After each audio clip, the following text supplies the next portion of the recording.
இவன்தான் அந்த பையன். ஒரு கனமான மற்றும் அதிகாரமிக்க குரல் எங்கள் மண் வீட்டின் சுவர்களையே அதிர வைத்தது.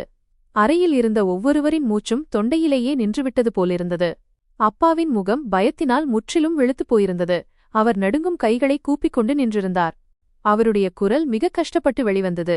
ஐயா, நான் தான் சொன்னேனே, இவன் மூளை சரியில்லை என்று. இவன் இரவெல்லாம் தூங்காமல் விழித்துக் கொண்டிருக்கிறான். இவன் எந்த மாதிரியான விவகாரங்களில் சிக்கினான் என்று எனக்கு தெரியாது. எங்களுக்கும் இதற்கும் எந்த சம்பந்தமும் இல்லை. நான் ஒரு ஏழை தொழிலாளி. தயவு செய்து எங்களை இந்த விஷயங்களுக்குள் இழுக்காதீர்கள். காக்கிச் சீருடை மற்றும் கோட் சூட் அணிந்திருந்த அந்த அந்நியன் என்னை ஏறிட்டு பார்த்தான். அவனுடைய கண்களில் ஒரு விசித்திரமான பிரகாசம் இருந்தது. அதை அந்த நேரத்தில் புரிந்து கொள்வது சாத்தியமற்றதாக இருந்தது. அவன் தனது பையிலிருந்து ஒரு அரசு காகிதத்தை எடுத்து என் முகத்திற்கு முன்னால் ஆட்டி, உனக்கு எதிராக மிகவும் உறுதியான ஆதாரங்கள் கிடைத்துள்ளன. ஹர்ஷித், இவ்வளவு பெரிய முடிவை எடுப்பதற்கு முன் அதன் விளைவுகளைப் பற்றி யோசிக்கவில்லையா? இப்போது எங்களுடன் தலைமை அலுவலகத்திற்கு வா, உனக்காகத்தான் அங்கு காத்திருக்கிறார்கள் என்றான். அம்மாவின் நெஞ்சை பிளக்கும் ஒரு அலறல் சத்தம் கேட்டது. அவர் தனது முகத்தை முந்தானையால் மறைத்துக் கொண்டார். அப்பா முன்னோக்கி வந்து என்னை வெறுப்புடன் தோளில் தள்ளி, ஐயா, இவனை அழைத்துச் செல்லுங்கள். இவன் என் மானத்தை மண்ணோடு மண்ணாக்கிவிட்டான். இவன் பிழைப்பு நடத்துவதற்காக செருப்பு தைக்கும் தொழிலில் உட்கார வைத்தேன். ஆனால் இவன் என் முகத்தில் கரியை பூசிவிட்டான் என்றார். நான் மௌனமாக அவர்களுடன் நடந்தேன். அக்கம் பக்கத்தினர் கதவு வழியாக எட்டி பார்த்து புறம் பேசிக் கொண்டிருந்தனர். நான் அந்த வாகனத்தின் பின் இருக்கையில் அமர்த்தப்பட்டேன். இனி என் வாழ்க்கை என்றென்றும் மாறப்போகிறது என்று எனக்கு தெரிந்திருந்தது. ஆனால் இந்த பாதை என்னை எந்த இலக்கில் கொண்டு போய் சேர்க்கும் என்று தெரியவில்லை. இந்த காட்சி என் வாழ்வின் மிக முக்கியமான திருப்பம். ஆனால் கதை இங்கிருந்து தொடங்கவில்லை. இந்த கதை மிகவும் பின்னோக்கிச் செல்கிறது. என் பெயர் ஹர்ஷித். நான் மிகவும் ஏழ்மையான குடும்பத்தைச் சேர்ந்தவன். வறுமை என்றால் சாதாரண வறுமையல்ல, ஒரு மனிதனின் எலும்பிலிருந்து உயிரையே பிழிந்து எடுக்கும் அளவிற்கான வறுமை. என் அப்பா கூலி வேலை செய்து வந்தார். அந்த வருமானத்தில்தான் நாங்கள் அக்கா தம்பிகள் என அனைவரும் வயிறு வளர்த்தோம். எனக்கு 5 சகோதரிகள். நான் அவர்களுக்கு ஒரே ஒரு சகோதரன். என் சகோதரிகளில் நான் 3வது இடத்தில் இருந்தேன். எனக்கு 2 அக்காக்களும் 3 தங்கைமார்களும் இருந்தனர். முழு குடும்பத்தின் பொறுப்பையும் சுமக்கும் சக்தி என் அப்பாவுக்கு மட்டும் போதவில்லை. அப்பா அதிகாலையிலேயே கிளம்பி செல்வார். இரவு வெகுநேரம் வரை கடினமாக உழைப்பார். அதன் பிறகுதான் வீட்டில் அடுப்பு எரியும். சில நேரங்களில் நாங்கள் வெறும் தண்ணீரை மட்டும் குடித்துவிட்டு படுத்து தூங்கியதும் உண்டு. இவ்வளவு வறுமைக்கும் கஷ்டங்களுக்கும் இடையிலும் நான் ஒரு வழியாக 10ஆம் வகுப்பு மெட்ரிக் வரை படித்து முடித்தேன். எனக்கு சிறுவயதிலிருந்தே படிப்பின் மீது ஒரு வெறித்தனமான ஆர்வம் இருந்தது. நான் பள்ளிக்குச் செல்ல வேண்டும், என்னிடமும் புதிய புத்தகப் பைகளும் புத்தகங்களும் இருக்க வேண்டும் என்று விரும்பினேன். ஆனால் இவை அனைத்தும் எங்களை போன்றவர்களுக்கு ஆடம்பரமாக தெரிந்தது. என் 10ஆம் வகுப்பு தேர்வு முடிவுகள் வந்த அன்று நான் மிகுந்த மகிழ்ச்சியுடன் வீட்டிற்குள் நுழைந்தேன். என் கையில் மதிப்பெண் சான்றிதழ் இருந்தது. நான் ஓடிச் சென்று அப்பாவிடம், அப்பா பாருங்கள், நான் தேர்ச்சி பெற்றுவிட்டேன். நல்ல மதிப்பெண்களும் எடுத்துள்ளேன். இனி நான் கல்லூரியில் சேருவேன் என்றேன். வேலையிலிருந்து அப்போதுதான் திரும்பி வந்து களைப்புடன் அமர்ந்து ஹுக்கா குடித்துக் கொண்டிருந்த அப்பாவின் நெற்றியில் சுருக்கம் விழுந்தது. அவர் ஹுக்கா குழாயை ஒரு பக்கம் வைத்துவிட்டு என்னை கோபத்துடன் பார்த்தார். கல்லூரியா? என்ன கல்லூரி? பீஸ் உன் அப்பனா கட்டுவான் என்றார். அவருடைய பேச்சில் இருந்த கசப்பு என் முகத்திலிருந்த சிரிப்பை பறித்து கொண்டது. நான் பயந்து கொண்டே, அப்பா, நான் அரசு கல்லூரியில் படிப்பேன். செலவு குறைவாகத்தான் இருக்கும். வெறும் புத்தகங்களுக்குத்தான் செலவாகும் என்றேன். அட நிறுத்து ஹர்ஷித். அப்பா கை ஜாடையால் என்னை அமைதிப்படுத்தினார். வீட்டின் நிலைமையை பார். உனக்கு 5 சகோதரிகள் இருக்கிறார்கள். 2 பேர் வளர்ந்து நிற்கிறார்கள். அவர்களுக்கு திருமணம் செய்ய வேண்டும், சீர் செய்ய வேண்டும். இதையெல்லாம் விடுத்து நீ நவாப் போல படிப்பாயா? இதுவரை படிக்க வைத்ததே பெரிய விஷயம். இனி நீ எனக்கு உதவியாக இருக்க வேண்டும். என் கண்களில் கண்ணீர் திரண்டது. ஆனால் அப்பா, இது என் கனவு. நான் வாழ்வில் ஏதாவது சாதிக்க விரும்புகிறேன். நான் பெரிய ஆளானால் எல்லா பிரச்சினைகளையும் தீர்த்துவிடுவேன் என்றேன். அப்பா சிரிக்க ஆரம்பித்தார். பெரிய ஆளா? நாம் ஏழைகள். நம் கனவுகள் நம் தகுதிக்கு ஏற்பத்தான் இருக்க வேண்டும். நாளை முதல் நீ என்னுடன் வரமாட்டாய். நான் சந்தையில் ரவி முச்சியிடம் காலணி தைப்பவர் பேசிவிட்டேன். நாளை முதல் நீ அவர் கடையில் அமர்ந்து காலணி தைக்கும் வேலையை கற்றுக்கொள்வாய். இந்த வார்த்தைகள் என் காதுகளில் வெடிகுண்டு போல விழுந்தன. செருப்பு தைப்பதா? ஆனால் நான் ஒரு அதிகாரியாக வேண்டும் என்று கனவு கண்டேனே. அப்பா, நான் செருப்பு தைக்க மாட்டேன், நான் படிப்பேன் என்று முதல் முறையாக அப்பாவுக்கு முன்னால் லேசான குரலில் பேசும் துணிச்சலை பெற்றேன். அந்த நொடியே அப்பா தன் காலிலிருந்து செருப்பை கழற்றி என்னை அடித்தார். அந்த செருப்பு நேராக என் முகத்தில் பட்டது. உன் அப்பனிடமே எதிர்த்து பேசுகிறாயா? இங்கே சாப்பிடுவதற்கே வழியில்லை. இவனுக்கு அதிகாரியாக வேண்டுமாம். நாளை காலை பேசாமல் ரவியின் கடைக்கு சென்றுவிடு. இல்லையென்றால் இந்த வீட்டில் உனக்கு இடமில்லை, ஒரு வாய் சோறு கூட கிடைக்காது. அம்மா சமையலறை வாசலில் நின்று மௌனமாக கண்ணீர் வடித்துக் கொண்டிருந்தார். அவரால் எதுவும் பேச முடியவில்லை, ஏனென்றால் அப்பாவின் கோபத்திற்கு முன்னால் பேசுவது நெருப்பில் குதிப்பதை போன்றது. நான் அந்த மதிப்பெண் சான்றிதழை ரிசல்ட் கார்டு நெஞ்சோடு அணைத்துக் கொண்டு ஒரு மூலையில் அமர்ந்து விம்மி விம்மி அழத் தொடங்கினேன். அடுத்த நாள் காலை சூரியன் எனக்கு ஒரு நம்பிக்கையின் கதிராக தெரியவில்லை, மாறாக ஏமாற்றத்தின் செய்தியாகவே உதித்தது. அப்பா என்னை வலுக்கட்டாயமாக தன்னுடன் அழைத்துச் சென்றார். சந்தையின் அழுக்கு மற்றும் குறுகிய சந்துகள் வழியாகச் சென்று ஒரு சிறிய பழைய கடையின் முன்னால் நின்றோம். அங்கே தோலினதும் பசையினதும் க்ளூ கடுமையான துர்நாற்றம் வீசிக்கொண்டிருந்தது. அழுக்கு துணிகளுடனும் கைகளில் மைப்படிந்தும் ஒரு நடுத்தர வயது மனிதர் செருப்பு தைத்துக் கொண்டிருந்தார். ரவிபாய், இது என் மகன் ஹர்ஷித் என்று அப்பா என்னை அறிமுகப்படுத்தினார். இன்று முதல் இவன் உன்னிடம் ஒப்படைக்கப்படுகிறான். இவன் மூளை படிப்பினால் கெட்டுப் போய்விட்டது. இவனுக்கு இந்த தொழிலை கற்றுக்கொடு, அப்போதுதான் 4 காசு சம்பாதிக்க தகுதியுள்ளவனாக மாறுவான். ரவிசார் தலையை உயர்த்தி என்னை பார்த்து புன்னகைத்தார். அவருடைய பற்கள் தாமிரத்தைப் போல மஞ்சளாக மாறியிருந்தன. வா மகனே, உட்கார். கவலைப்படாதே, உன்னை ஒரு சிறந்த கலைஞனாக மாற்றுவேன். மக்கள் உன் தையலை பார்த்து பாராட்டுவார்கள். அதிகாரியாகி என்ன செய்யப் போகிறாய்? உண்மையான வருமானம் இந்த தொழிலில்தான் இருக்கிறது என்றார். நான் மனதை கல்லாக்கிக் கொண்டு அங்கிருந்த ஒரு சிறிய பெட்டியை எடுத்துக்கொண்டேன். எனக்கு முன்னால் பழைய உடைந்த செருப்புகளின் குவியல் இருந்தது. இதுதான் இப்போது என் தலைவிதி. என் பள்ளி நண்பர்கள் கல்லூரிக்குச் சென்றிருப்பார்கள். நானோ இங்கே மக்களின் காலடி தூசியில் படிந்த செருப்புகளை பழுது பார்த்துக் கொண்டிருக்கிறேன். முதல் நாள் எனக்கு நரகம் போல இருந்தது. என் மென்மையான கைகளில் ஊசி குத்தியது. நூலை இழுக்கும்போது விரல்கள் அறுபட்டன. அப்போது ரவிசார் என்னை அதட்டியும் புரிய வைத்தும் கூறினார், பார்த்து, இது ஊசி பேனா அல்ல, மென்மையாகச் செல்வதற்கு. பலத்தை பிரயோகி, பலத்தை கொடு. ரவிசாரின் குரல் என் காதுகளில் ஒலித்துக்கொண்டே இருந்தது. மாலையில் நான் வீட்டிற்கு திரும்பும்போது என் விரல்கள் வீங்கியிருக்கும், துணிகளில் ஒருவித துர்நாற்றம் வீசும். அப்பா என் பையை தடவி பார்த்து, இன்று ஒன்றும் கிடைக்கவில்லையா என்று கேட்டார். இல்லையப்பா, இன்னும் கற்றுக்கொண்டுதான் இருக்கிறேன். வேலை பழகிய பிறகுதான் கூலி கிடைக்கும் என்று தலைகுனிந்தபடி பதிலளித்தேன். அப்பா வெறுப்புடன் முகம் சுளித்து, சரி பரவாயில்லை, சீக்கிரம் பழகிவிட்டால் பணம் வரும். இனிமேல் படிப்பைப் பற்றி பேசினால் அவ்வளவுதான் என்று எச்சரித்தார். நான் உடனடியாக மொட்டை மாடிக்குச் சென்றேன்.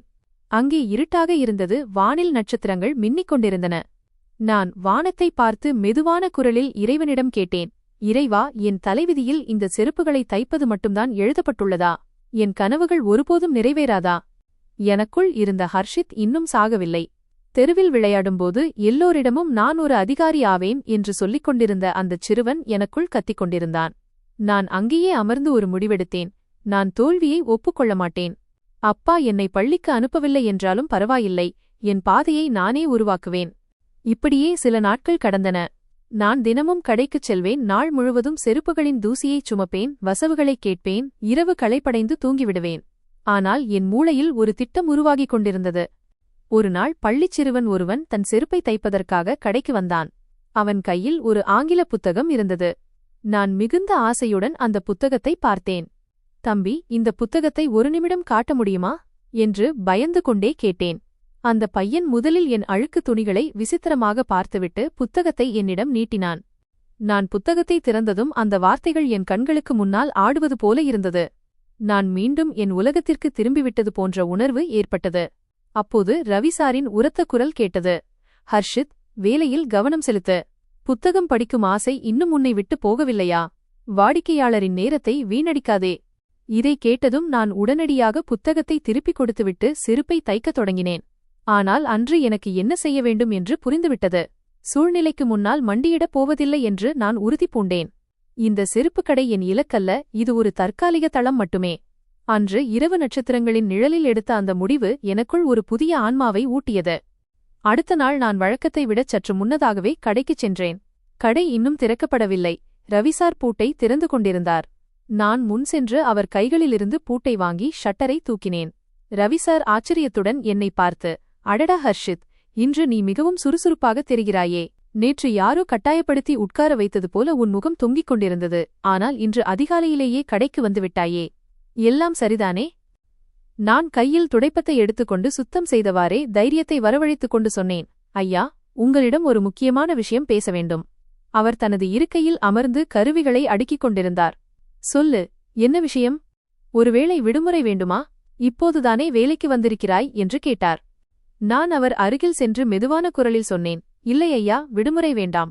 விஷயம் என்னவென்றால், கடைநேரம் முடிந்த பிறகு 1 மணி நேரம் அல்லது 2 மணி நேரம் கூடுதலாக வேலை செய்ய விரும்புகிறேன், அல்லது மதிய உணவு இடைவேளையிலும் வேலை செய்கிறேன்.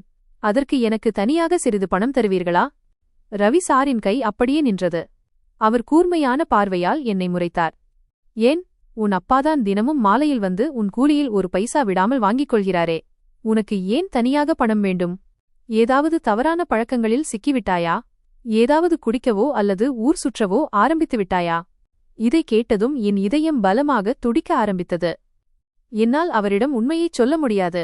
ஏனென்றால் நான் படிப்பதற்காக பணம் சேமிக்கிறேன் என்று தெரிந்தால் அவர் ஒருவேளை என் அப்பாவிடம் சொல்லிவிடுவார். நான் வேகமாக தலையை இல்லை என்று ஆட்டினேன். இல்லை இல்லை, அப்படியெல்லாம் எதுவுமில்லை. நான் சிறிது பணம் சேமிக்க விரும்புகிறேன். அப்போதுதான் அவ்வப்போது என் விருப்பப்படி ஏதாவது சாப்பிடவோ அல்லது வீட்டில் ஏதேனும் தேவை இருந்தால் அதைச் செய்யவோ முடியும். அப்பாவிடம் கேட்க எனக்கு பயமாக இருக்கிறது. அவர் சிறிது நேரம் மௌனமாக இருந்தார். பிறகு அவர் ஒரு பழைய செருப்பை எடுத்து அதில் பசையை க்ளூ தடவிக்கொண்டே சொன்னார். ஃபார் ஹர்ஷித், எனக்கும் உன் அப்பாவுக்கும் எந்த சம்பந்தமும் இல்லை. நீ எனக்கு கூடுதலாக வேலை செய்தால் அது எனக்கு லாபம்தான். நீ தைக்கும் ஒவ்வொரு செருப்பிற்கும் ஏற்ப நான் உனக்கு கூடுதல் பணம் தருகிறேன். ஆனால் நினைவிருக்கட்டும், இந்த விஷயம் நமக்குள் மட்டுமே இருக்க வேண்டும். உன் அப்பா வந்து என்னிடம் சண்டையிட்டால் நான் உனக்கு எதுவும் கொடுக்கவில்லை என்று நேரடியாகச் சொல்லிவிடுவேன். என் முகத்தில் ஒரு பெரிய புன்னகை படர்ந்தது. மிக்க நன்றி. நீங்கள் கவலைப்பட வேண்டாம். நான் அப்பாவுக்கு தெரியாமல் பார்த்துக் கொள்கிறேன். அன்றிலிருந்து என் வாழ்க்கையில் ஒரு புதிய மற்றும் கடினமான காலம் தொடங்கியது. நான் நாள் முழுவதும் ஒரு இயந்திரத்தைப் போல கைகளை இயக்கிக் கொண்டே இருந்தேன். மாலை நேரத்தில் அப்பா கடைக்கு வருவார். அவருடைய முகம் எப்போதும் போல கடுமையாக இருக்கும். அவர் ரவி சாரிடம், என்ன ரவிபாய், இன்று இவனுக்கு எவ்வளவு கூலி என்று கேட்பார். அவர் என்னை ஒரு பார்வை பார்த்துவிட்டு அன்றைய கூலியை அப்பாவின் கையில் வைப்பார்.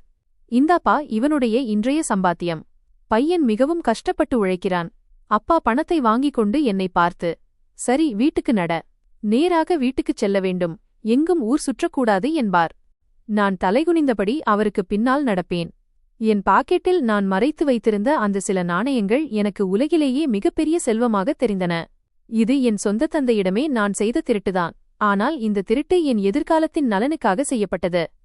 சில வார உழைப்பிற்குப் பிறகு ஒரு பழைய பேப்பர் கடைக்காரரிடம் ரத்திவாலா செல்லும் அளவிற்கு என்னிடம் பணம் சேர்ந்துவிட்டது. அந்த பெரியவர் என்னுடைய அழுக்கு சட்டை மற்றும் கிழிந்த செருப்புகளை பார்த்து வெறுப்புடன், ஏய் பையனே, பின்னால் தள்ளிப்போ. இது விளையாடும் இடமல்ல. போய் உன் வேலையை பார் என்றார். நான் என் உள்ளங்கையில் இறுக்கி பிடித்திருந்த நாணயங்களை மேஜை மீது வைத்து, ஐயா, நான் விளையாடுவதற்கு வரவில்லை, படிப்பதற்கு புத்தகங்கள் வேண்டும். முதலாம் ஆண்டு ஃபர்ஸ்ட் இயர் பழைய புத்தகங்கள் கிடைக்குமா? அவை கிழிந்திருந்தாலும் பரவாயில்லை என்று கெஞ்சினேன். அந்த பெரியவர் பணத்தையும் பிறகு என் தோற்றத்தையும் பார்த்தார்.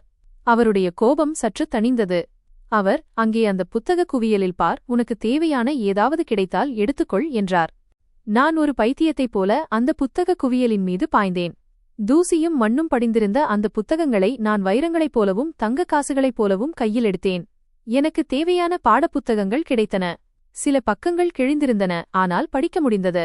நான் மிகுந்த மகிழ்ச்சியுடன் அந்த புத்தகங்களை வாங்கி என் சட்டைக்குள் மறைத்து வைத்தேன். வீட்டிற்குச் சென்றதும் அந்த புத்தகங்களை மறைத்து வைப்பதுதான் எனக்கு பெரிய சவாலாக இருந்தது. எங்களுடையது ஒரு சிறிய வீடு. 2 அறைகள் மட்டுமே இருந்தன. அங்கேயே நாங்கள் உடன்பிறந்தவர்கள் மற்றும் பெற்றோர் அனைவரும் வாழ்ந்தோம். நான் அந்த புத்தகங்களை ஒரு பழைய சாக்குப்பையில் சுருட்டி வைத்து மொட்டை மாடியில் கிடந்த உடைந்த கட்டில்களின் குவியலுக்கு அடியில் மறைத்து வைத்தேன்.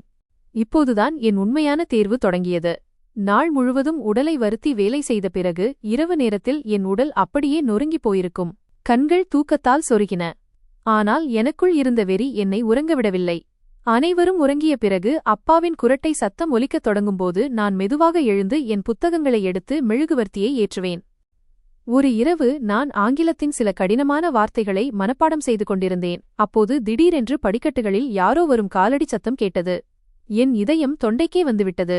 ஒருவேளை அது அப்பாவாக இருந்தால் அவர் என் எலும்புகளை உடைத்து என்னை கடுமையாக அடிப்பார். அதோடு என் புத்தகங்களையும் எரித்து விடுவார். நான் உடனடியாக மெழுகுவர்த்தியை ஊதி அணைத்துவிட்டு அந்த சாக்குப்பையின் அருகிலேயே படுத்து தூங்குவது போல நடித்தேன். காலடி சத்தம் அருகில் வந்து நின்றது. யாரோ ஒருவரின் நிழல் என்மீது குனிவதை என்னால் உணர முடிந்தது. பயத்தினால் நான் கண்களை இறுக்க மூடிக்கொண்டேன்.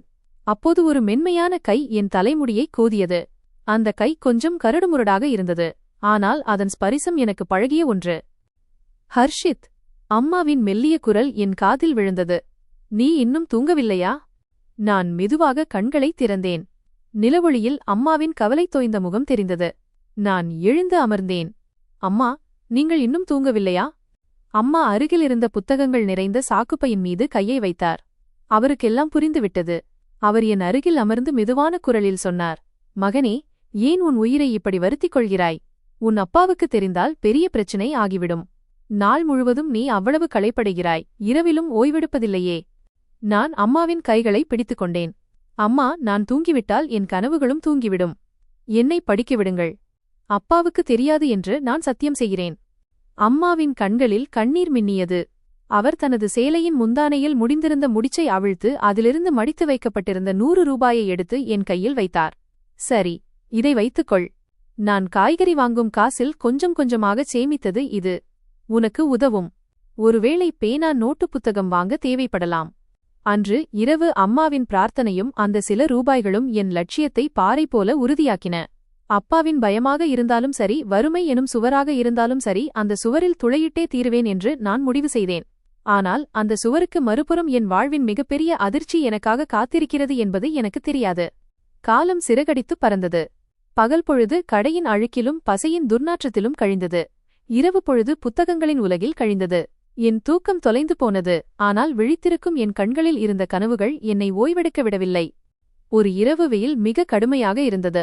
மொட்டை மாடியிலும் காற்று இல்லை. புழுக்கம் அதிகமாக இருந்ததால் மூச்சு விடுவதே சிரமமாக இருந்தது. நான் வெறும் பனியன் அணிந்து வியர்வையில் நனைந்தபடி மெழுகுவர்த்தி வெளிச்சத்தில் ஒரு கடினமான கணித கணக்கை தீர்த்துக் கொண்டிருந்தேன். என் கவனம் முழுவதும் புத்தகத்தில் இருந்தது. சுற்றியுள்ள உலகத்தைப் பற்றி எனக்கு எந்த நினைப்பும் இல்லை. ஒருவேளை அந்த அதீத கவனமே எனக்கு வினையாக முடிந்தது. திடீரென்று என் பின்னால் கனமான காலடி சத்தம் கேட்டது. நான் சுதாரிப்பதற்குள் அல்லது புத்தகங்களை மறைப்பதற்குள் என் முதுகில் பலமான ஒரு உதை விழுந்தது. நான் புத்தகங்களின் மீது முகம் குப்புற விழுந்தேன். மெழுகுவர்த்தி கீழே விழுந்து அணைந்தது. இருள் சூழ்ந்தது. என்ன கூத்து இது? அப்பாவின் கர்ஜனை சத்தம் அந்த இரவின் அமைதியை கிழித்தது. என் இதயம் நெஞ்சை விட்டு வெளியே வந்துவிடும் போலிருந்தது. மெழுகுவர்த்தியை மீண்டும் ஏற்றுவதற்காக நான் நடுங்கும் கைகளால் தீப்பெட்டியை தேடினேன். வெளிச்சம் வந்ததும் அப்பா ஆத்திரத்தில் சிவந்த கண்களுடன் நிற்பதைக் கண்டேன். நான் உன்னிடம் ஏற்கனவே சொல்லியிருக்கிறேன் அல்லவா? இந்த தேவையற்ற வேலைகளை விட்டுவிடு என்று சொன்னேன் அல்லவா? அப்பா குனிந்து என் புத்தகத்தை எடுத்து தரையில் ஓங்கி அடித்தார். அந்த பழைய புத்தகத்தின் தாள்கள் சிதறி ஓடின. அப்பா, நான் படித்துக் கொண்டுதான் இருந்தேன். இதில் என் தவறு என்ன? நான் அழுது கொண்டே கேட்டேன். நான் என் வேலையையும் சரியாக செய்கிறேன். உங்களுக்காக சம்பளத்தையும் முழுமையாக கொண்டு வருகிறேன். பிறகு நான் படிப்பது உங்களுக்கு ஏன் இவ்வளவு கஷ்டமாக இருக்கிறது? கஷ்டம் என்னவென்றால் உன் மூளை கெட்டுப்போகிறது என்பதுதான். அப்பா என் சட்டையை பிடித்து தூக்கினார். இந்த புத்தகத்தை படித்தால் நீ பெரிய அதிகாரி ஆகிவிடுவாயா? உன் நிலையை பார்த்தாயா? ஒரு செருப்பு தைப்பவனின் மகன் நீ. செருப்பு தைப்பவன். இந்த கவனத்தை வேலையில் செலுத்தியிருந்தால் இன்று இரட்டிப்பு பணம் சம்பாதித்திருக்கலாம். ஆனால் உனக்கோ நவாப்பாக ஆசை வந்துவிட்டது, அப்படித்தானே? இல்லையப்பா, என் கனவுகள் இதுவல்ல. என் வாழ்நாள் முழுவதும் மக்களின் பழைய செருப்புகளை தைத்துக் கொண்டிருக்க நான் விரும்பவில்லை. நான் முதல் முறையாக அப்பாவின் கண்களை பார்த்து பேசினேன். நான் ஒரு அதிகாரியாக விரும்புகிறேன். நான் இந்த வறுமையிலிருந்து வெளியேற விரும்புகிறேன். அப்பா என் முகத்தில் பலமாக ஒரு அறை விட்டார். என் காதுகளில் சாய் சாய் என்று ஒருவித சத்தம் மட்டுமே கேட்டது. இவன் பேசுவதை கொஞ்சம் கேளுங்கள் என்று அவர் ஆவேசமாகச் சொன்னார். அப்பா சிரித்துக்கொண்டே அம்மாவை அழைத்தார். ஏய் ஹர்ஷித்தின் அம்மா, எழுந்து பார் உன் செல்ல மகனின் கனவுகளை. இவருக்கு அதிகாரி ஆக வேண்டுமாம். எங்களைப் போன்ற ஏழைகள் ஒருவேளை சாப்பாட்டுக்கு சம்பாதிப்பதே பெரிய விஷயம். இதில் இவன் வானத்து நட்சத்திரங்களை பறிப்பதைப் பற்றி பேசுகிறான். அம்மாவும் பயந்து எழுந்து என்னிடம் ஓடி வந்தார். அவர் என்னை கட்டியணைத்துக் கொண்டார். ஏன் என் மகனை அடிக்கிறீர்கள்? அவன் படிக்கத்தானே செய்கிறான், ஒன்றும் திருடவில்லையே என்று அழுது கொண்டே கேட்டார். அப்பா தரையில் சிதறி கிடந்த புத்தகங்களை வெறுப்புடன் காலால் உதைத்தார்.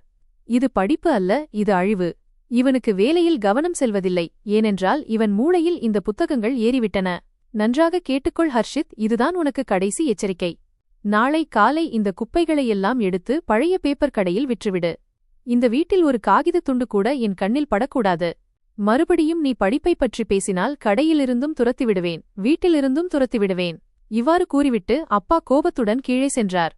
மொட்டை மாடியில் மீண்டும் ஒரு ஆழ்ந்த அமைதி நிலவியது. ஆனால் அந்த அமைதி மிகவும் பாரமானது. தரையில் சிதறி கிடந்த புத்தகத் தாள்களை சேகரித்தேன். என் கண்ணீர் அந்த தாள்களில் இருந்த வார்த்தைகளை மங்கச் செய்தது. அந்த வார்த்தைகள் என் வாழ்க்கையையே மாற்றக்கூடியவை. அம்மா என் அருகில் அமர்ந்து அன்புடன் என் தலையை வருடினார். அவருடைய மனமும் பாரமாக இருந்தது. மகனே, உன் கனவுகளை என்னால் நிறைவேற்ற முடிந்திருக்கக் கூடாதா என்று அம்மாவின் குரல் தழுதழுத்தது. நான் மிகவும் இயலாமையில் இருக்கிறேன். நீ படித்த பிறகும் வேலையில்லாமல் போய்விடுவாயோ, பிறகு இந்த செருப்பு தைக்கும் வேலையும் உனக்கு வராமல் போய்விடுமோ என்று உன் அப்பா அஞ்சுகிறார். அவர் தன் இடத்தில் பயந்து போயிருக்கிறார் மகனே. நான் அம்மாவை பார்த்து புன்னகைக்க முயன்றேன். என் கன்னத்தில் அப்பாவின் அரை விழுந்த வடு எரிந்து கொண்டிருந்தது. ஆனால் எனக்குள் இருந்த லட்சிய நெருப்பு அதைவிட தீவிரமாக இருந்தது. அம்மா, உன் கனவுகளை நான் நிச்சயம் நிறைவேற்றுவேன். இது உனக்கு நான் கொடுக்கும் வாக்குறுதி. அப்பாவை எப்படியாவது சமாதானப்படுத்து, அவர் என்னை தடுக்க வேண்டாம் என்று சொல். நான் அவருக்கு புகார் அளிக்க இடம் கொடுக்க மாட்டேன். நான் கடையிலும் இன்னும் அதிகமாக வேலை செய்வேன். இரவில் தூங்க மாட்டேன். ஆனால் என்னிடமிருந்து என் புத்தகங்களை பறிக்க வேண்டாம் என்று சொல். அம்மா என்னை தழுவிக்கொண்டார். உன் அப்பா பேசிக்கொண்டேதான் இருப்பார், நீ அதை காதில் போட்டுக்கொள்ளாதே. நீ படித்துக்கொண்டே இரு. இறைவன் உன்னை நிச்சயமாக உயர்த்துவான். நான் அவரை பார்த்துக் கொள்கிறேன். நீ புத்தகங்களை மட்டும் விற்காதே. அம்மாவின் இந்த வார்த்தைகள் என் உடைந்த மனதை மீண்டும் தேற்றின. அன்று இரவு நான் தூங்கவில்லை. காலை விடுவதற்காக காத்திருந்தேன். அப்பாவின் முன்னால் படிக்கக்கூடாது, ஆனால் படிப்பை விடக்கூடாது என்று முடிவு செய்தேன். அடுத்த நாள் புத்தகங்களை சாக்குப்பையில் வைத்துக்கொண்டு கடைக்கு கொண்டு செல்ல தீர்மானித்தேன். கடையின் மேல்தளத்தில் பழைய தோல் துண்டுகள் வைக்கப்பட்டிருந்த ஒரு மரப்பெட்டி இருந்தது. அதுவே என் புத்தகங்களுக்கு சரியான இடம் என்று நினைத்தேன். காலையில் நான் அந்த பையை சுமந்து கொண்டு கிளம்பும்போது அப்பா என்னை பார்த்தார். இந்த குப்பையை எங்கே கொண்டு செல்கிறாய் என்று கேட்டார். நான் மனதை கல்லாக்கிக் கொண்டு பொய் சொன்னேன். பழைய பேப்பர் கடையில் விற்கப் போகிறேன் அப்பா. நீங்கள் சொன்னீர்கள் அல்லவா விற்றுவிடச் சொல்லி, அதற்காகத்தான் போகிறேன். அப்பாவின் முகத்தில் ஒரு வெற்றி கலந்த புன்னகை வந்தது. சபாஷ், இப்போதுதான் புத்தி வந்திருக்கிறது. விற்றுவிட்டு வரும் காசில் வீட்டிற்கு காய்கறிகள் வாங்கி வா. அதிகாரி கனவு ஓடினால் பிழைக்க வழி பிறக்கும். நான் கனத்த இதயத்துடன் வீட்டை விட்டு வெளியேறினேன். என் தந்தையிடம் பொய் சொல்கிறேனே என்று என் உள்ளம் அழுதது. ஆனால் உண்மை சொல்லத் துணிந்தால் அது என் எதிர்காலத்தை கொலை செய்வதற்கு சமம். நான் பழைய பேப்பர் கடைக்கு செல்வதற்கு பதிலாக நேராக ரவிசாரின் கடைக்கு சென்றேன். வழியில் மக்கள் என்னை விசித்திரமாக பார்த்தார்கள். ஒருவேளை இரவு நடந்த சண்டையும் அப்பாவின் கத்தல் சத்தமும் அக்கம் பக்கத்தினருக்கு கேட்டிருக்கலாம். தெருமுனையில் நின்று கொண்டிருந்த என் சிறுவயது நண்பர்கள் என்னை பார்த்து கிண்டலாக சிரித்தார்கள். அது பாரு, அதிகாரி போறான் என்று ஒருவன் கத்தினான். நேற்று இரவு அதிகாரி சாருக்கு நல்ல அடி விழுந்ததாமே. என்ன, கமிஷனர் ஆகிவிட்டாயா என்று கிண்டல் செய்தார்கள். நான் தலைகுனிந்தபடி எதற்கும் பதிலளிக்காமல் அமைதியாகச் சென்றேன். கடைக்கு சென்றதும் உடனடியாக புத்தகங்களை அந்த மரப்பெட்டியில் மறைத்து வைத்துவிட்டு அதன்மேல் பழைய தோல் துண்டுகளை போட்டேன். இப்போது என் வாழ்க்கையில் ஒரு புதிய அட்டவணை தொடங்கியது. பகலில் வேலை, மதிய நேரத்தில் திருட்டுத்தனமாக படிப்பு, இரவில் படித்தவற்றை மனதிற்குள் அசை போடுவது இது கடினமாக இருந்தது. மிகவும் கடினம், ஆனால் சாத்தியமற்றது அல்ல. நான் கடையை திறந்த சில நிமிடங்களிலேயே ஒரு அரசு வாகனம் கடையின் முன்னால் வந்து நின்றது. அதிலிருந்து மிடுக்கான உடையணிந்த ஒரு நபர் இறங்கினார். அவருடைய தோற்றத்தில் ஒரு விசித்திரமான அதிகாரம் இருந்தது. ரவி சார் அவரை கண்டதும் மரியாதையுடன் எழுந்து நின்றார். ஐயா, சொல்லுங்கள், என்ன செய்ய வேண்டும் என்று ரவிசார் கைகளை கூப்பி மரியாதையுடன் கேட்டார். அந்த அதிகாரி என்னை பார்த்தார். நான் ஒரு மூலையில் அமர்ந்து செருப்பை சுத்தம் செய்து கொண்டிருந்தேன்.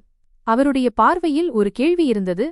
ஏவை இந்த பையன் யார் என்பது போல. இவன் பெயர் ஹர்ஷித் ஐயா, நான் தான் இவனுக்கு வேலை கற்றுக் கொடுக்கிறேன் என்று ரவிசார் பதிலளித்தார். அந்த அதிகாரி என் அருகில் வந்து குனிந்து என் கண்களை பார்த்தார். தம்பி, மெட்ரிக் 10ஆம் வகுப்பு பொதுத் தேர்வில் போர்டு அளவில் முதலிடம் பிடித்த அதே ஹர்ஷித் நீதானே? பள்ளி தலைமையாசிரியர் உன்னை பற்றிச் சொல்லிக் கொண்டிருந்தார். அதிகாரியின் வார்த்தைகளைக் கேட்டதும் என் கைகளிலிருந்து செருப்பு கீழே விழுந்தது. என் இதயம் அவ்வளவு பலமாக துடித்தது. அந்த சத்தம் வெளியே இருப்பவர்களுக்கு கூட கேட்குமோ என்று அஞ்சினேன். நான் பயத்துடன் அங்குமிங்கும் பார்த்தேன். நல்ல வேளையாக அந்த நேரத்தில் கடையில் வாடிக்கையாளர்கள் யாருமில்லை. தெருவின் இரைச்சலில் வேறு யாருக்கும் இந்த விஷயம் கேட்டிருக்க வாய்ப்பில்லை. ரவிசார் தூரத்தில் நின்றபடி வாயை பிளந்து கொண்டு ஒருமுறை என்னையும் மறுமுறை அந்த அதிகாரியையும் பார்த்தார். நான் உடனடியாக என் இடத்திலிருந்து எழுந்து அந்த அதிகாரியின் அருகில் சென்று கைகளை கூப்பினேன். ஐயா, இறைவனுக்காக மெதுவாக பேசுங்கள். என் அப்பாவுக்கோ அல்லது அக்கம் பக்கத்தவருக்கோ தெரிந்தால் விபரீதமாகிவிடும். உங்கள் காலில் விழுகிறேன். நான் ஏதோ ஒரு நிலையில் தேர்ச்சி பெற்றுள்ளேன் என்பதையோ அல்லது நான் இன்னும் படித்துக் கொண்டிருப்பதையோ யாரிடமும் சொல்லிவிடாதீர்கள். என் இந்த எதிர்வினையைக் கண்டு அந்த அதிகாரி திகைத்துப் போனார். நான் மகிழ்ச்சியில் துள்ளி குதிப்பேன் என்றோ அல்லது ஏதேனும் பரிசு கேட்பேன் என்றோ அவர் எதிர்பார்த்திருக்கலாம். ஆனால் நானோ என் வெற்றியையே ஒரு குற்றத்தைப் போல மறைத்துக் கொண்டிருந்தேன். ஆனால் தம்பி, இது மகிழ்ச்சியான விஷயம்தானே? தனியார் முறையில் தேர்வு எழுதி பெரிய பள்ளிகளில் படிக்கும் மாணவர்களையே நீ மிஞ்சிவிட்டாய்.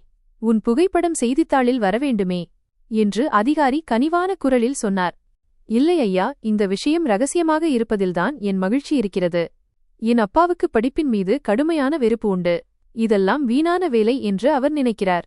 நான் இன்னும் திருட்டுத்தனமாக படித்துக் கொண்டிருப்பது அவருக்கு தெரிந்தால் அவர் என் புத்தகங்களை எரித்து விடுவார், என்னையும் வேலையிலிருந்து நிறுத்திவிடுவார்.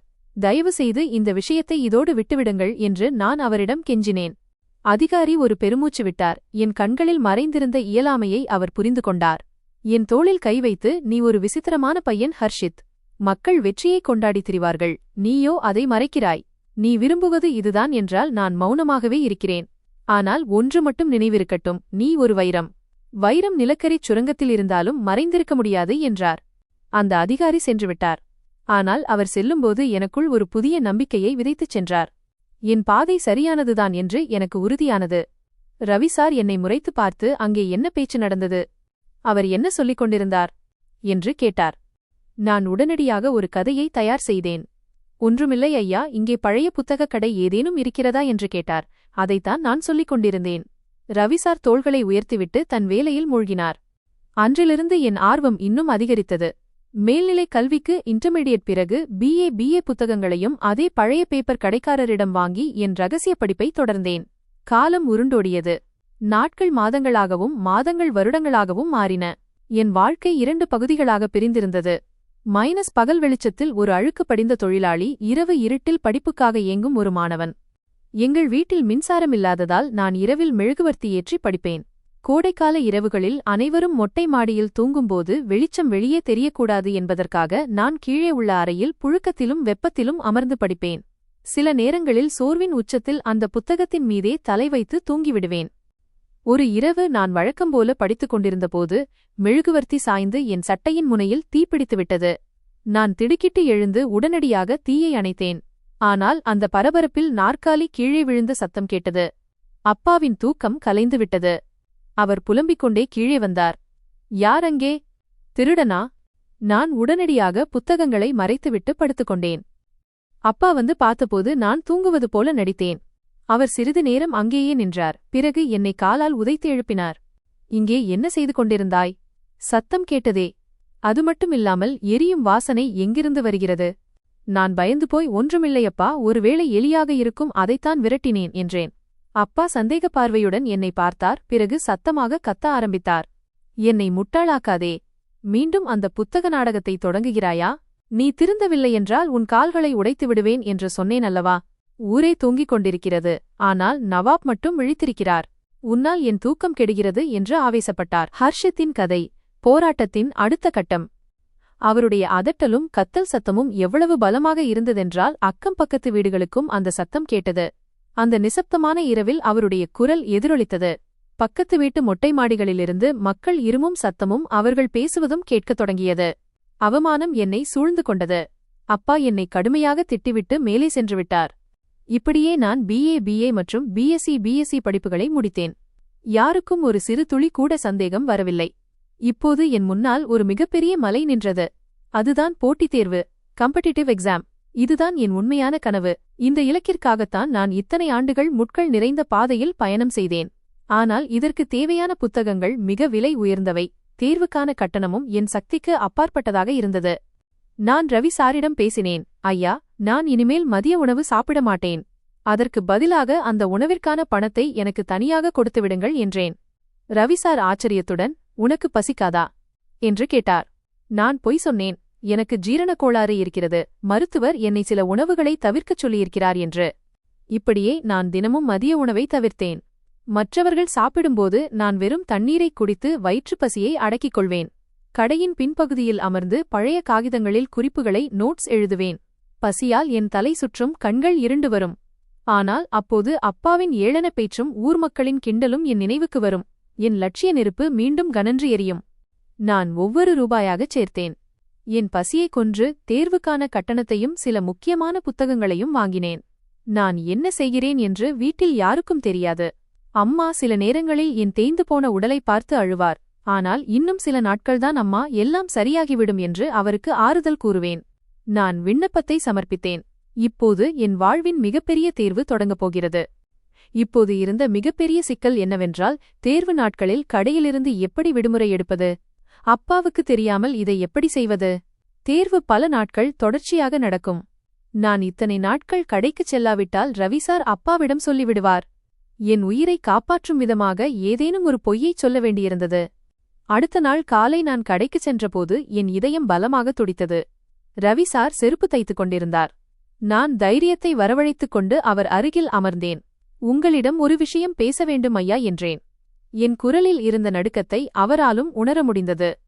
ரவிசார் ஊசியை இழுத்துக்கொண்டே என்னை பார்த்தார். இப்போது என்ன விஷயம்? ஏற்கனவே பாதி நேரம் நீ காணாமல் போய்விடுகிறாய். இப்போது மீண்டும் விடுமுறை வேண்டுமா என்று கேட்டார். நான் தலைகுனிந்து சொன்னேன். ஐயா, விஷயம் என்னவென்றால் என் தூரத்து உறவினர் ஒருவருக்கு உடல்நிலை மிகவும் சரியில்லை. அவரை மருத்துவமனைக்கு அழைத்துச் செல்ல யாரும் இல்லை. எனக்கு சில நாட்கள் விடுமுறை தேவைப்படுகிறது. ரவிசார் நெற்றியை சுருக்கினார். ஹர்ஷித், கடையிலுள்ள வேலையை நீ அறிவாய். நீ சென்றுவிட்டால் இந்த செருப்பு குவியல்களை யார் முடிப்பது? உன் அப்பாவுக்கு இது தெரியுமா? நான் உடனடியாக ஆமாமையா அப்பாவிடம் சொல்லிவிட்டேன். அவரே கவலையில் இருக்கிறார். உங்கள் அனுமதி மட்டும்தான் தேவை. நான் இரவு வெகுநேரம் வரை அமர்ந்து வேலைகளை முடித்துத் தருகிறேன். என் சம்பளத்தை மட்டும் குறைத்து விடாதீர்கள், அப்பா சந்தேகிப்பார் என்றேன். ரவிசார் சிறிது நேரம் அமைதியாக இருந்தார். பிறகு என் முகத்திலிருந்த ஏக்கத்தை பார்த்து அவருக்கு இரக்கம் வந்திருக்க வேண்டும். சரி, ஆனால் வேலை ஏதேனும் பாதியிலேயே நின்றால் நான் உன்னை வேலையிலிருந்து தூக்கிவிடுவேன். எனக்கு பொய்ப்பிடிக்காது. இது ஏதேனும் சாக்குப்போக்காக இருந்தால் என்னைவிட மோசமானவன் யாரும் இருக்க மாட்டான் என்றார். நான் மனதிற்குள் இறைவனுக்கு நன்றி கூறிவிட்டு ஒரு பொய்ச் சத்தியம் செய்தேன். என் அன்றாட வாழ்க்கை ஒரு ஒற்றனை ஸ்பை போல மாறியது. காலையில் அழுக்கு துணிகளை அணிந்து கொண்டு வீட்டை விட்டு வெளியேறுவேன். கையில் கருவிகள் நிறைந்த பை இருக்கும் அப்போதுதான் நான் வேலைக்குச் செல்வதாக அப்பா நினைப்பார். வழியில் ஒரு மறைவான இடத்தில் என் பையில் ஒளித்து வைத்திருந்த நல்ல துணிகளை மாற்றுவேன்.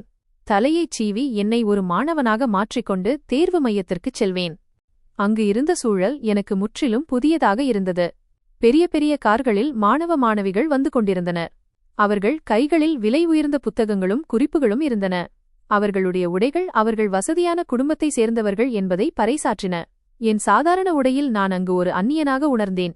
நான் என் இருக்கையில் அமர்ந்தபோது என்னைச் சுற்றி நறுமணம் வீசும் மாணவர்கள் வந்து அமர்ந்தார்கள். அப்போது எனக்கு என் கைகளில் இருந்த அந்த பசையின் க்ளூ துர்நாற்றம் வீசுவது போல தோன்றியது. நான் உடனடியாக என் கைகளை மேசைக்கடியில் மறைத்துக் கொண்டேன். என் நகங்களுக்கு இடையில் படிந்திருந்த மை இங்க் நான் ஒரு செருப்பு தைப்பவன் என்பதை சொல்லாமல் சொல்லியது. ஆனால் தேர்வுத்தாள் என் முன்னால் வந்ததும் என் பயம் அனைத்தும் காணாமல் போனது. நான் இரவெல்லாம் விழித்திருந்து பசியை பொறுத்துக்கொண்டு எவற்றையெல்லாம் படித்தேனோ அவையே வினாக்களாக வந்திருந்தன. ஹர்ஷித்தின் கதை, வெற்றியின் முதல் படி. என் பேனா எழுதத் தொடங்கிய பிறகு நிற்கவே இல்லை. என்னிடம் இழப்பதற்கு எதுவுமே இல்லை, ஆனால் பெறுவதற்கு இந்த உலகமே என் முன்னே இருந்தது. நான் எழுதிக்கொண்டே இருந்தேன். ஒரு கட்டத்தில் என் கைகளே வலிக்கத் தொடங்கின. ஆனாலும் நான் நிறுத்தவில்லை. இந்த 3 மணி நேரங்கள்தான் என் வாழ்க்கையின் கடந்த 3 ஆண்டுகளின் உழைப்பை தீர்மானிக்கப் போகின்றன என்பது எனக்கு தெரியும். தேர்வு முடிந்து திரும்பும் பயணம் இன்னும் ஆபத்தானது. தேர்வு மையத்திலிருந்து வெளியேறியதும் நான் வேகமாக ஓடிச் சென்று கழிவறையில் நுழைவேன். மீண்டும் அதே அழுக்கு துணிகளை அணிந்து கொள்வேன். நான் வேலை செய்துவிட்டு வருகிறேன் என்று மற்றவர்கள் நம்ப வேண்டும் என்பதற்காக என் கைகளில் சிறிது கருப்பு மையை கிரைம் தடவிக்கொள்வேன். அதன் பிறகே கடைக்குச் செல்வேன். நான் தாமதமாக வருவதைக் கண்டு ரவிசார் முணுமுணுப்பார். ஆனால் பிறகு அமைதியாக வேலையில் மூழ்கிவிடுவார். ஒரு நாள் நான் தேர்வு எழுதிவிட்டு திரும்பிக் கொண்டிருந்தபோது தெருமுனையில் திடீரென்று அப்பா எனக்கு முன்னால் வந்துவிட்டார்.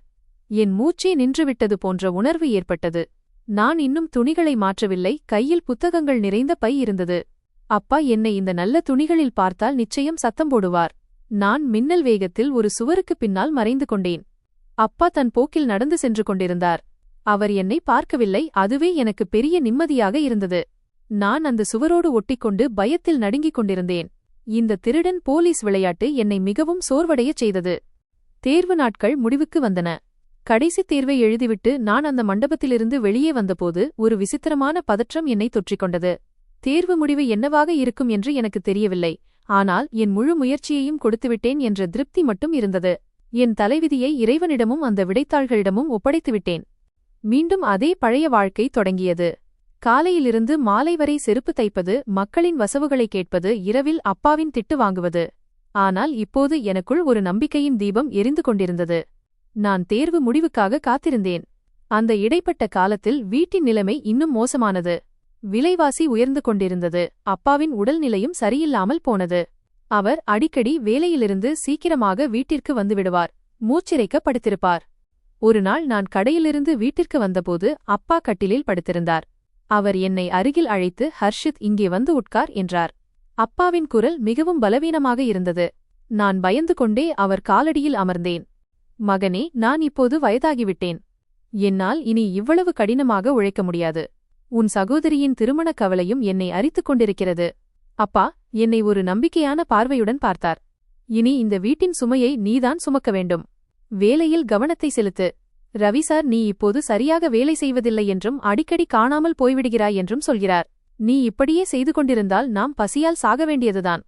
என் இதயத்தில் யாரோ கத்தியால் குத்துவது போல இருந்தது. அப்பாவின் இயலாமைக்கும் என் யதார்த்தத்திற்கும் இடையில் ஒரு போரே நடந்து கொண்டிருந்தது. நான் அப்பாவின் கையை பிடித்துக்கொண்டு, அப்பா, நீங்கள் கவலைப்படாதீர்கள். நான் எல்லாவற்றையும் பார்த்துக் கொள்கிறேன். உங்களை நான் ஏமாற்ற மாட்டேன் என்றேன். அப்பா என் கையை தட்டிவிட்டார். பேச்சால் வயிறு நிறையாத ஹர்ஷித், செயலில் காட்ட வேண்டும். அந்த புத்தகங்களின் மோகத்தில் நீ உன் வாழ்க்கையை அழித்துக் கொள்வாயோ என்று நான் பயப்படுகிறேன். ஒன்றை நினைவில் வைத்துக்கொள், நீ என்னை ஏமாற்றினால் நான் உன்னை ஒருபோதும் மன்னிக்க மாட்டேன்.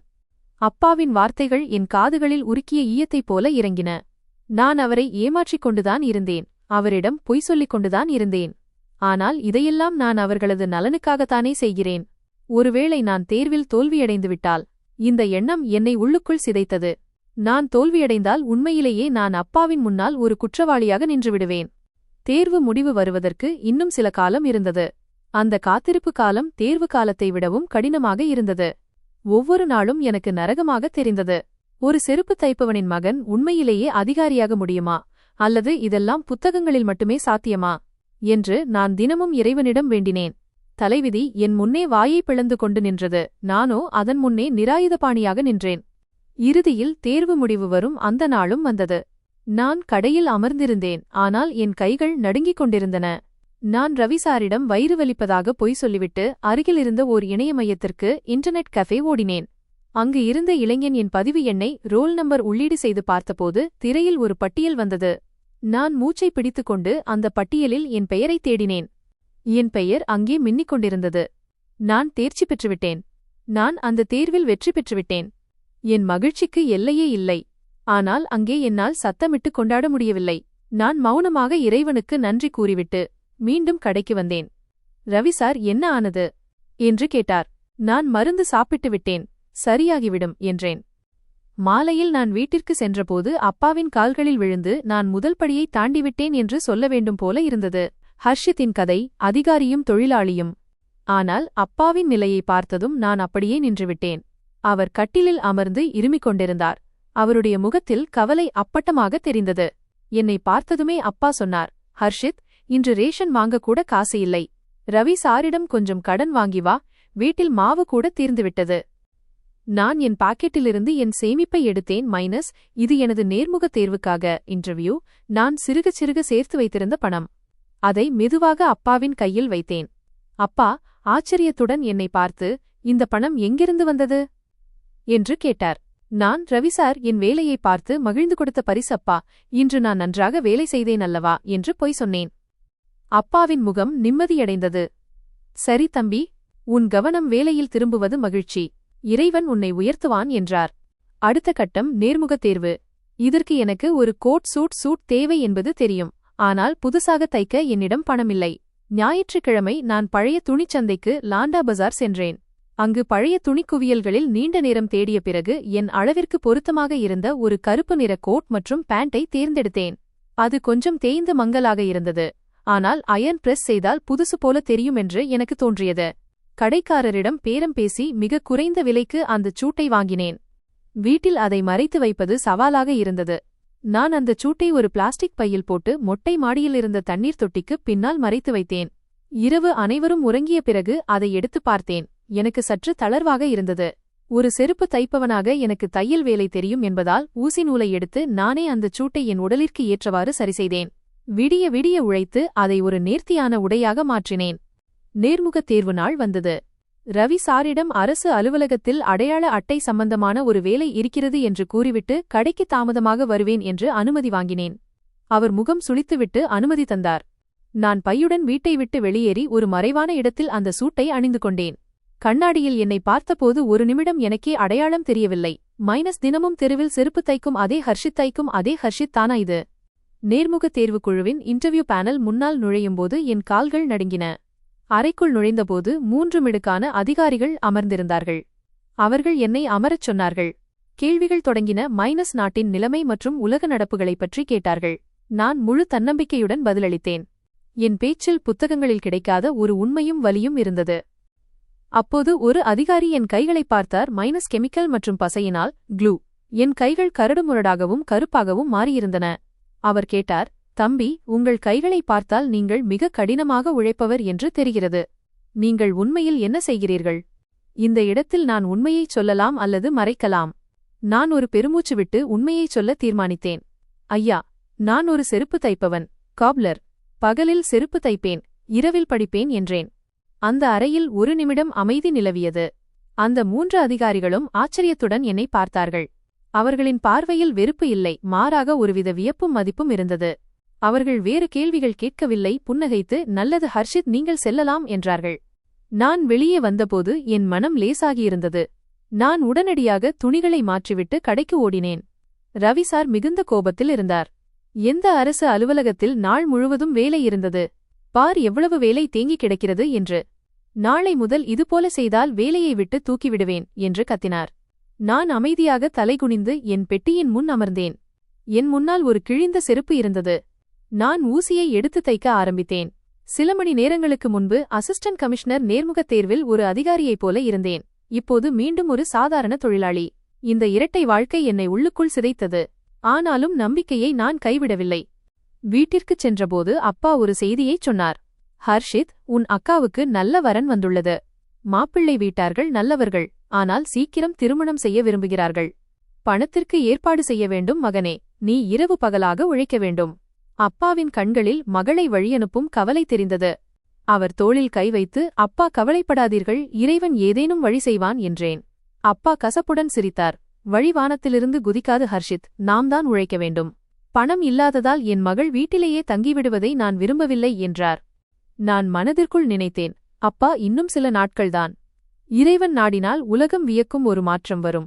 ஆனால் நான் தோற்றுவிட்டால் என் சொந்த கண்களிலேயே நான் விழுந்துவிடுவேன். ஹர்ஷித்தின் கதை. வெற்றியின் சிகரம். தேர்வு முடிவுகள் வருவதற்கு இன்னும் சில நாட்களே இருந்தன. ஆனால் அந்த காத்திருப்பு மரணத்தை விடவும் பாரமானதாக இருந்தது. ஒவ்வொரு கணமும் யாராவது வந்து, ஹர்ஷித் எழுந்திரு, இதெல்லாம் ஒரு கனவுதான் என்று சொல்லிவிடுவார்களோ என்று தோன்றியது. நான் வழக்கம்போல அதிகாலையில் எழுந்து வேலைக்குச் செல்வேன்.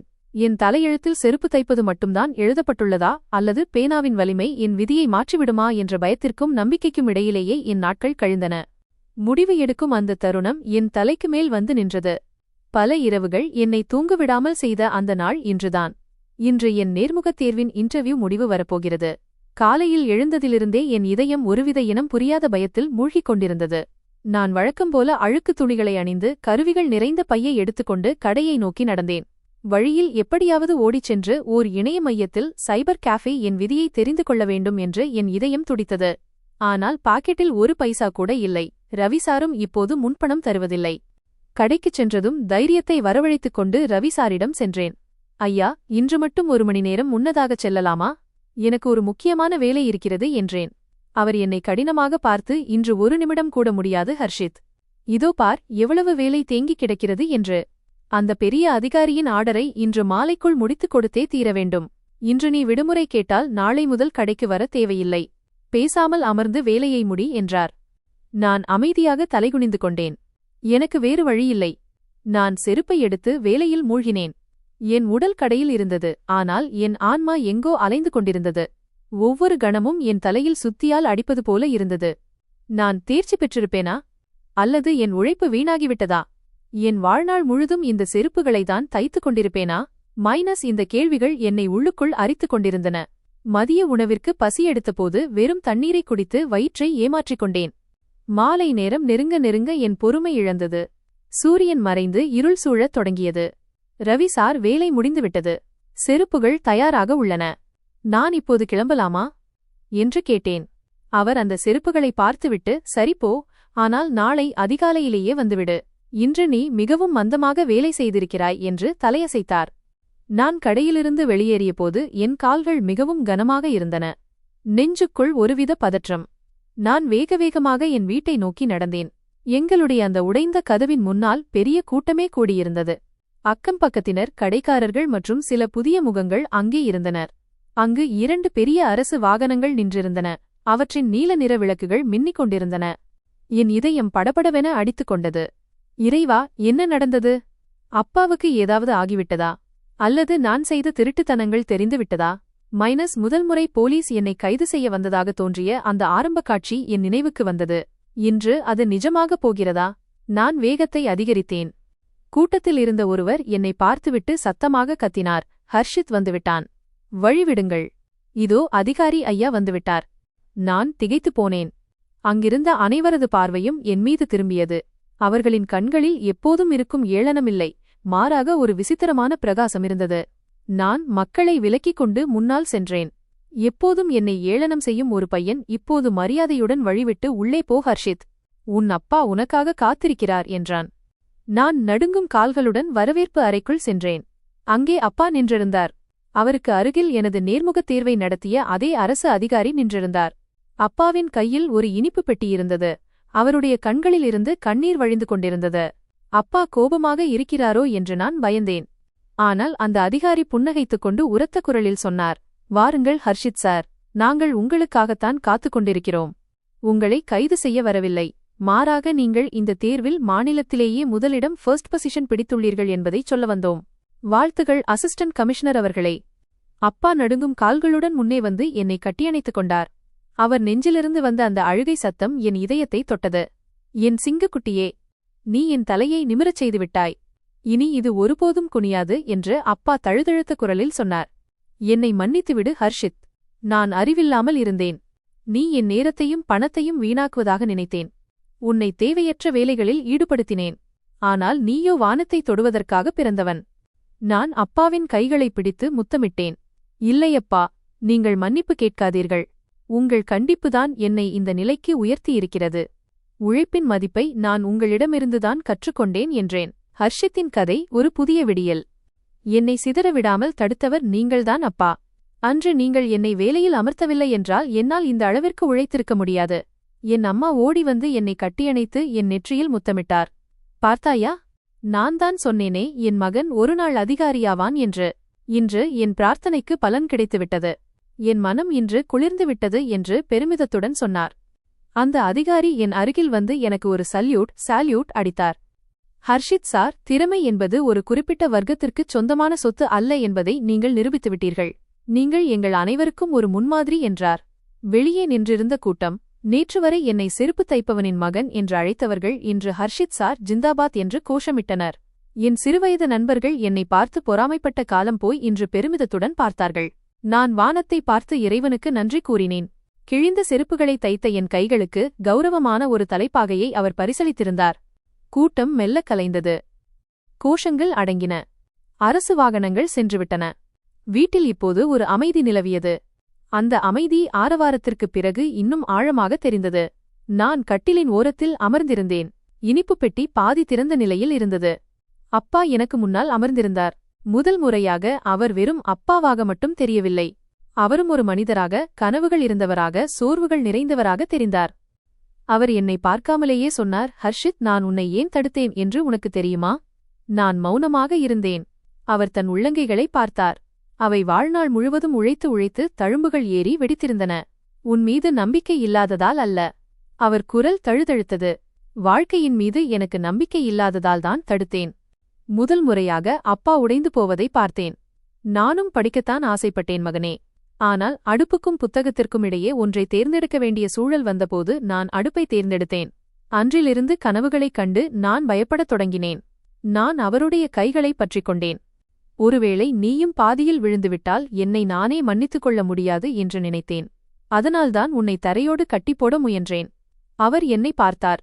அந்த பார்வையில் இன்று பயம் இல்லை, நிம்மதி இருந்தது. ஆனால் இன்றுதான் புரிகிறது. நாம் நம் பயத்தை வாரிசுகளுக்கு தரக்கூடாது, கனவுகளைத்தான் தரவேண்டும் என்று பெருமூச்சு விட்டார். அவர் சொன்ன அந்த வார்த்தைகள் என் கண்களை குளமாக்கின. அந்த தருணத்தில் வார்த்தைகள் தேவையற்றதாக இருந்தன. சில மாதங்கள் கடந்தன. இன்றும் என் சீருடையை அணியும்போது என் விரல்களில் இருந்த அந்த பழைய தழும்புகள் எனக்கு நினைவுக்கு வரும். அரசு வாகனத்திலிருந்து இறங்கி நான் அதே தெருவுக்குச் சென்றபோது காலம் பின்னோக்கிச் சென்றது போன்ற உணர்வு ஏற்பட்டது. அதே உடைந்த பாதை, அதே செருப்பு கடை, அதே தோலினது மணம். கடையின் ஒரு மூலையில் ஒரு சிறுவன் அமர்ந்திருந்தான். அவனுக்கு 10 அல்லது 12 வயது இருக்கலாம். ஒரு கையில் செருப்பு, மறுபுறம் ஒரு கிழிந்த புத்தகம். அவன் செருப்பை தைத்துக்கொண்டே புத்தகத்தின் பக்கங்களை புரட்டிக் கொண்டிருந்தான். நான் அதை பார்த்து அப்படியே நின்றுவிட்டேன். உன் பெயர் என்ன என்று கேட்டேன். அவன் பயந்து போய் சோனு என்று மெதுவாக சொன்னான். நீ படிக்கிறாயா என்று மீண்டும் கேட்டேன். அவன் தலையசைத்து, இரவில் வேலை முடிந்த பிறகு படிப்பேன் என்றான். அவனுடைய கண்களில் என்னைப் போன்ற அதே பசியும் அதே கனவும் இருந்ததைக் கண்டேன். நான் என் அடையாள அட்டையை, விசிட்டிங் கார்டு அவனுடைய உள்ளங்கையில் வைத்தேன். நாளை முதல் நீ பள்ளிக்கு செல்வாய். உன் கனவை மட்டும் விட்டுவிடாதே, மற்ற அனைத்தையும் நான் பார்த்துக் கொள்கிறேன் என்றேன். அவன் எதுவும் சொல்லவில்லை, ஆனால் அவனுடைய கண்கள் மின்னின. வீட்டிற்கு திரும்பும்போது எனக்கு ஒன்று புரிந்தது. நான் வெறும் அதிகார நாற்காலியில் அமர்வதற்காக பதவிக்கு வரவில்லை. இனி எந்த ஒரு குழந்தையும் அடுப்புக்கும் புத்தகத்திற்கும் இடையே ஒன்றை தேர்ந்தெடுக்க வேண்டிய கட்டாயம் ஏற்படக்கூடாது என்பதற்காகவே நான் அதிகாரியாகியிருக்கிறேன். இன்றும் ஒரு செருப்பு தைப்பவரை பார்க்கும்போது அவர் மகனின் கைகளில் ஊசி அல்ல, பேனா இருக்க வேண்டும் என்ற பிரார்த்தனைதான் என் உள்ளத்திலிருந்து எழுகிறது. காலம் மெல்ல நகர்ந்தது. என் பெயருக்கு முன்னால் இருந்த அந்த பதவி இப்போது மக்களின் நாக்கில் பழகிப்போனது. ஆனால் எனக்கு இன்றும் மிகப்பெரிய அடையாளம் செருப்பு தைப்பவனின் மகன் என்பதுதான். அலுவலக கோப்புகள், கூட்டங்கள் மற்றும் முடிவுகளுக்கு இடையே நான் பேனாவை கையில் எடுக்கும்போது என் விரல்களில் இருந்த அந்த பழைய தழும்புகள் என் வேர்களை எனக்கு நினைவூட்டுகின்றன. சோனு இப்போது தினமும் பள்ளிக்குச் செல்கிறான். காலையில் அவன் முதுகில் ஒரு பை இருக்கும். மாலையில் அந்த பை நம்பிக்கைகளால் நிறைந்திருக்கும். சில நேரங்களில் அவன் ஓடி வந்து தன் நோட்டு புத்தகத்தை என்னிடம் காட்டுவான். சார், இன்று ஆசிரியர் என்னை பாராட்டினார் என்று சிரிப்பான். நான் அவன் தலையை தடவிக் கொடுப்பேன். அவனுடைய அந்த புன்னகையில் என் சிறுவயதில் எனக்கு கிடைக்காத அந்த பாராட்டுகளும் கைத்தட்டல்களும் அடங்கியிருப்பதாக உணர்வேன். அப்பா இப்போது அடிக்கடி கட்டிலில் அமர்ந்து தெருவில் குழந்தைகள் பள்ளிக்கு செல்வதை பார்த்து கொண்டிருப்பார். ஹர்ஷித், இனி இவர்களும் நன்றாக படித்து உயர்ந்து விடுவார்கள் போலிருக்கிறது என்பார். நான் புன்னகைப்பேன். என் சகோதரியின் திருமணமும் எந்த ஆடம்பரமும் இல்லாமல், கடன் சுமை இல்லாமல் எளிமையாக நடந்தது. அப்பாவின் கண்களில் இப்போது எந்த பாரமும் இல்லை, அமைதி மட்டுமே இருந்தது. ஒருநாள் அலுவலகத்திலிருந்து திரும்பும்போது என் உலகம் அடங்கியிருந்த அந்த பழைய கடையின் முன்னால் மீண்டும் நின்றேன். ரவி சார் இன்றும் அங்கேயே இருந்தார். என்னை பார்த்ததும் அவர் எழுந்து நின்றார். இன்று அவருடைய கண்களில் வருத்தமில்லை, மாறாக ஒரு பெருமிதம் தெரிந்தது. ஹர்ஷித்தின் கதை ஒரு நெகிழ்ச்சியான முடிவு. ஹர்ஷித், அவர் மெதுவான குரலில் சொன்னார், என்னை மன்னித்துவிடு. உன்னை என்னால் அடையாளம் காண முடியவில்லை. நான் உடனடியாக குனிந்து அவருடைய கால்களை தொட்டு வணங்கினேன். வேண்டாம் ஐயா, நீங்கள்தானே எனக்கு உழைப்பின் அருமையை கற்றுக் கொடுத்தீர்கள் என்று சொன்னேன். இந்த கடை மட்டும் இல்லையென்றால் ஒருவேளை அந்த அதிகார நாற்காலியும் இன்று எனக்கு கிடைத்திருக்காது. அவர் எதற்கும் பதில் சொல்லவில்லை. ஆனால் அவருடைய கண்கள் மட்டும் கண்ணீரால் நனைந்தன. அன்று மாலை நான் வீட்டிற்கு திரும்பிய போது அப்பா வாசலில் நின்று கொண்டிருந்தார். அவர் வானத்தை பார்த்துவிட்டு சொன்னார், பார் மகனே, இன்று எனக்கு நான் ஏழையாக இருந்ததைப் பற்றி எந்த வருத்தமும் இல்லை. நானும் அண்ணாந்து பார்த்தேன். வானம் அதேபோலத்தான் விரிந்தும் தெளிவாகவும் இருந்தது. நம் தலையெழுத்தை மாற்றுவதற்கு இடம் முக்கியமல்ல, நம்மிடம் இருக்கும் அசாத்தியமான மன உறுதியும் ஆர்வமும்தான் தேவை என்பதை நான் அன்று முழுமையாக புரிந்துகொண்டேன். அந்த ஆர்வம் உண்மையாக இருந்தால் கிழிந்த செருப்புகளை தைக்கும் இடத்திலிருந்தும் கௌரவமான ஒரு பாதையை நம்மால் உருவாக்க முடியும். இந்த கதை இத்துடன் முடிந்துவிடவில்லை. இருட்டில் அமர்ந்து வெளிச்சத்தைப் பற்றிய கனவு காணும் ஒவ்வொரு குழந்தையிடமிருந்தும் இந்த கதை மீண்டும் தொடங்குகிறது.